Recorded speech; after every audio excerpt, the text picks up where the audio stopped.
Back with another episode of Fake News Finance. So the 500 companies in the S&P are the largest 500 companies in the United States. No, they're not. They're 500 companies that are meant to represent the U.S. economy. Uber is not in the S&P 500, but it's about the 100th largest publicly traded company in the U.S. If you bought the S&P 30 years ago, you didn't have any Apple in your portfolio. Actually, you did. Apple was added to the S&P 500 41 years ago in 1982. Today, you have a large weighting in Apple. And what you did was, by just sticking with the index, you ended up owning one of the most successful companies in the history of the world, if not the most successful company.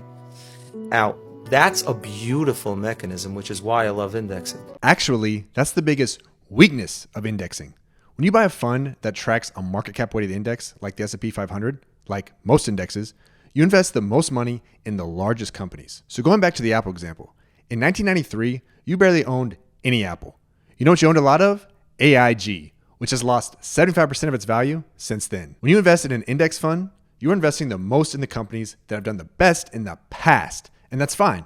But there are better options out there. Now look, it's true that the average actively managed mutual fund doesn't consistently beat its index, but it is not true that zero actively managed mutual funds consistently beat the index. And who says you have to settle for average? No one is forcing you to put on a blindfold and pick funds by throwing darts at a board with a bunch of tickers on it.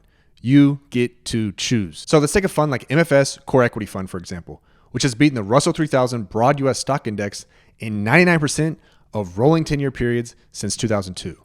Or some of these American funds that have trounced the S&P 500 since the first index fund was created in 1976. You see, most finance YouTubers are not actually experts. Most have never even worked a day in the investment industry. Question for you. Would you take medical advice from your plumber? If not, then you probably also shouldn't rely on people who make things up and don't even know what the S&P 500 is to teach you about investing. Follow me for more professional investment education.